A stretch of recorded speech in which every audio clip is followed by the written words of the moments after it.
Good morning. Good morning, I'm so Joyce. excited today. Alam mo ba, na bata pa lang ako, pangarap ko lang maging sirena. Talaga ba? At balita ko today, magkakatotoo daw yun.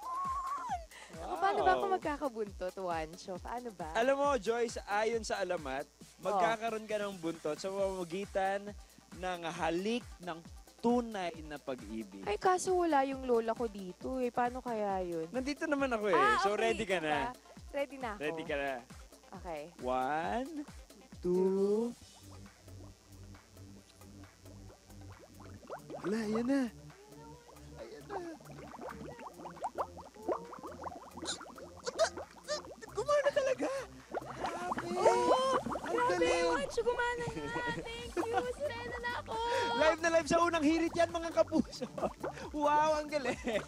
Juancho, eto na. Yung mga pangarap ko nagkakatotoo na talaga, mga kapuso. At dahil sirena na ako, itutoto ko na ito mamaya. Aaralin ko na ang mermaid swimming. Ay, nako Joyce, ako maiinggit ako. So kailangan maging merman din ako. Kailangan ko ng halik rin ng tunay na pag-ibig. Ah? Ganun ba yun? Mamaya pa Mamaya yun. na lang. Mamaya pa yun. Ayun, mamaya na lang mga kapuso. Kailangan nyo abangan yan. Mag-swimming kami ni Joyce sa parang mermaid and merman. Oo, magkakatuloy yan talaga ang aming mga pangarap. Dito lang po yan sa inyong pambansang morning show kung saan laging una ka Unang hirit. Hoy, magandang ating araw ngayon. Perfect day Friday tayo. Kaya medyo syempre ramdam na natin ang init na dala ng summer. Kaya marami sa ating looking forward na maglangoy sa beach at pool. Siyempre, mainit eh, di ba? Totoo yan. Perfect. Para mas maging fun ang inyong pagbababad, bakit hindi subukan pag-aralan ng mermaid swimming? Ay, I'd love to see you in a Muntik na ako mermaid malunod dyan eh. Ha? Oo, palabas sa lango yan sa halagang 350 pesos. 45 minutes yun ang mapapractice yan sa Under the Sea Pasyalan sa Maynila. Kumusta kaya ang pagtatry ni na Juan Choice? Siyempre si Joyce hindi malulunod. Nandiyan si Juan Choice. Oo naman. Oo, diba? Saka makinig sa instructor. To the rescue Yan. si Juancho. Oo, yan Ah, na siya. yun na, oh. Oh. Ang shokoy ng buhay ni... Perfect tong moment na to, naka-flexi Juancho. Tapos, Ganda naman ang araw ko, mga kapuso. Nakahuli ako Badyak-badyak ng na lang. mermaid na kamukha ni Joyce Spring. oh, perfect. Ganda. Nahuli na kita. Hindi ka na pwedeng umalis. I'm sorry, you're stuck with me na. At balita ko, mga kapuso, magagaling daw kumanta ang mga mermaid. Hindi po ako magaling kumanta. Baba! Sige, ano? Sige. Just kill the man. Wow. Tanang Queen, yung mermaid na to. Isa pa nga. Tanang Queen, Tanang Isa pa nga. Baba! Ay, grabe. Ang galing talaga. Nakaka-in-love. Ay, ano ba? Ano ba yun? Ano ba yun? Naku, Juancho, binabola mo pa ako Pero alam niyo po mga kapuso, sobrang nag-enjoy ako maging mermaid or sirena for a day. Pero kailangan makompleto ang ating experience at kailangan ko matutunan ng mermaid swimming. Ready? Teka lang. Mga kapuso, ayan, so excited ka nang matuto. Excited Kasi ako. may magtuturo sa atin, isang mermaid talaga, isang legit na mermaid na si Mermaid Lisel Volante. Ganun pagtawag sa kanya. Miss Lisel Woy, ayan Ay, siya. wow. Mermaid Hello. na siya, yung sumasakit yung Good mata. morning. Good morning, Miss Lisel. Hello po. Ayan, magpapaturo si Princess Joyce Spring kung paano mag-swimming. So, itong fish mermaid tail na suot-suot niya, may mga sizes po ba yan? Yes po. Meron po tayong mga pang-adult and meron din po tayong mga pang-kids. Ay, talaga? Yes. Pero yung pang-adult, isang general size lang siya dahil stretchable Yes siya. po, Kasya yes naman po, siya for yes. everyone. Ayan, Juancho, meron tayong kasama na magta-try ng kanyang mermaid tail. Ayan, nagtatransform na siya. Kailangan Akala ko yata pa ng naman. true love's kiss. Oo. Kuya, true love's kiss daw. Kiss nga dyan. Anyway, mga kapuso, ayan. So, paano po ba ang lumangoy na parang isang mermaid? Kailangan po, i-bend po yung... Bend. Yes po, ibababa yung dibdib and then po i-bend po yung Katawan. and then po, ikikik po yung tail. Ay, so parang ganito mga kapuso, Dolphin parang kick. ganyan. Yes, dolphin Parang, kick. Yes. parang ganyan. Ganyan Okay. dapat yung katawan mo. So, tatry Sige ko nga, na. sample nga, Princess Joyce Lang. Spring. Try ko. Ayan, grabe ang galing niya mga kapuso. Sa lahat talaga ng mga challenges ng unang hirit, siya lang ang nakakagawa sa first try pa lang. Ayan, so may tamang breathing po ba ito para mag-swim ka like a mermaid? Kailangan po, hold your breath and then bago po exhale slowly. Slowly lang. Ayan, siguro alam niya na yun. Hold your breath and exhale slowly. Para saan po yung exhale slowly? Kailangan po kasi pag in-exhale, para po yung kung hanggang saan po yung breathing natin, kung hanggang saan yung kayaan, para slow po yung pagkakaan. Hindi po tayo mahihirapan sa paghinga. And Oh yes, kailangan mag-pacing talaga ng ating mga lungs. So, sino-sino po ang pwedeng mag-try ng swimming like a mermaid? Anyone po, boys, girls, and even kids. Meron lang po kaming age limit. So, may parang tutorial kayo kapag Yes po, meron po tayong trainers na mag-assist. trainers, yes. So, magkano po ba ang pag-rent ng Mermaid Tail and kasama yung tutorial? Yes po, 350 pesos in 45 minutes. Ay, wow! Ito si Joyce, mukhang nag-e-enjoy. Joyce, kamusta naman yung experience mo? Ala, hindi na ako pinansin. So as you can see mga kapuso, napakasaya talaga at sa mga naghahanap talaga ng perfect na summer trip, pwede nyo subukan ang pag-swim like a mermaid. Pero marami pang activities dito. Halika, Joyce. Come here. Ayan, may shark ko. May shark. Ayan o, dalawa. May baby My shark! baby Shark! So, how was your experience swimming like a mermaid? Masaya. Parang dream come true, syempre. Kasi pangarap ko maging mermaid. Bata pa lang ako.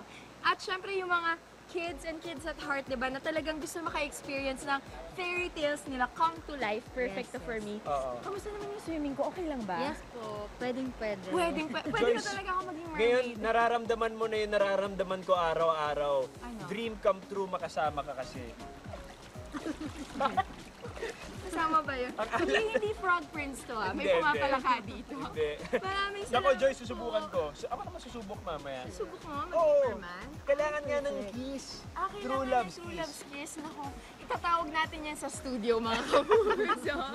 I'm sure magiging masaya kapag may mga exciting and challenging na mga activities tayo dito. Siyempre, nandito nga ang mga stingray and sharks. Katulad ng na-mention natin kanina. So, how was it swimming with them? It was very exciting and Exciting nerve-wracking. Parang feeling ko yung initial lang talaga yung nakakatakot. Pero after a while, you really feel like you're under the sea. Wow. Ganon talaga yung feeling. Under the sea. Kulang na lang talaga shellfish. Nako, mamaya ulit mga kapuso, makikita niyo po kaming lumalangoy kasama ang stingray at sharks. Ayan. Yes, Kung hindi niyo pa sila Joyce. nakikita dito. Okay, babe. Nako, tayo. Uy, ano? Ano ba? Ibalik So, na natin sa Mga kapuso, magbabalik po kami. Mag-enjoy muna kami dito. Hello, good morning. Good morning! Ngayon mga kapuso, tuloy-tuloy pa rin po ang ating underwater adventure this morning kasama si Wancho, syempre. Kung kanina nagpaka-mermaid ako, kailangan matry mo din ang merman swimming Kanina mamaya. sinubukan ko kanina. We swam together. Kamusta naman? Kamusta naman yung swimming with me? Dapat you should trust me and just be with me always. Okay. Oo, Sige. Joyce. Lesson learned na Lesson yan, learned. Wancho. Pero titignan natin Feeling ko, okay naman. Masaya naman yung malambot yung katawan mo sa pag... Malambot sa tubig talaga yung katawan ko. Parang smooth. Smooth ang pag-swim ko kanina. Oo, very Siyempre, good. nakikita ko yung mga sea creatures while we're swimming. Di ba? Ang saya at kakaibang experience talaga siya mga kapuso. Na-enjoy mo naman. Enjoy ako lalo na kasi kasama kita. Okay. Akala ko naman dahil kasama natin dito, hindi lang po kami ni Wancho nag-enjoy sa tubig. Siyempre kasama rin po namin ang mga stingray at sharks. Yes! Eto na sila. Stingray encounter. Ito po ang tinatawag na leopard stingray. Leopard Ang leopard stingray. po yun dahil makikita niyo po yung pattern sa kanyang balat. Parang leopard, di ba? Yung pattern niya. Yung feel niya mga kapuso, medyo malambot siya. Para siyang pusit. Oo. Oo. At ito naman ay ang Mangrove. mangrove stingray. Itong mangrove stingray, parang iba naman siya. Parang leather naman yung sa skin niya dito, no? Oo. Ayan, very nice. At so, paano, friendly naman sila, no? Pwede nyo hawakan. If you want po, you can carry like this po. You can carry. you Sige. can also carry. Can I yan. carry? Ayun. Uy! So safe din po, halimbawa kung mga kids, di ba syempre they want to be able to learn more about the Yung stingrays. barb po nila, we just trim the stick. Oh, so wala silang stinger. Amazing. Ang barb ang tinatawag doon, no? Barb. Oo. So hindi sila capable of stinging people. Kasi tinitrim po namin yung dulo na part. Yan. So safe na po. Good Ayan. stingray. Meron po akong tanong, halimbawa, nahawakan na po natin, syempre may encounter, pwede rin ba pong mapakain yung mga stingray? Actually, sa mga Trainer lang. Okay, Sa mga trainers. Pero yung mga sharks, pwedeng pakainin ng mga tao. Tama po ba? Hindi rin pwede. Ay, hindi rin Juancho. pwede. Siyempre, kailangan natin isipin yung safety din ng both the guests and the animals, di Yes, ba? of course. So, kailangan yung mga trained professionals natin ang magpapakain daw. sa Kanina ating parang mga nakita ko kapag pinapakain, humihigop siya ng napakalakas talaga. As in, pinapag-ingat talaga kami. Oo. Kasi kapag bumukas yung bibig niya, ang lakas ng higop, mga kapuso. Oo, that's right. Ayan, iba't ibang klase pong mga stingrays at sharks yung may encounter nyo dito. At yung mga sharks po na kaninang nakita natin, they're called nurse sharks. So Nurse yung mga sharks. nurse sharks po ay mga gentle na uri ng mga shark. Kaya huwag kayong mag-alala. Kanina po nakita namin ni Juancho nga, pinapakain sila ng mga trainer, Yes, diba? at kahit 10 feet sila, gentle giant sila, mga kapuso. At syempre, kapag gusto nyong ma-encounter ang mga beautiful sea creatures na to, pwede nyong gawin yan for only 550 pesos. Wow. Sulit na sulit talaga yung experience yan, Joyce. Lalo na sweldo ngayon, pwede akong makipag-date sa'yo kasi hindi ako nagtitipid ngayon. Nakatipid ka na din tayo ng unang Oh, thank you ng hirit. Ayan lang po Ayan. muna mula dito sa Manila. Magbabalik po ang inyong pabansang morning show kung saan laging una ka ang unang hirit!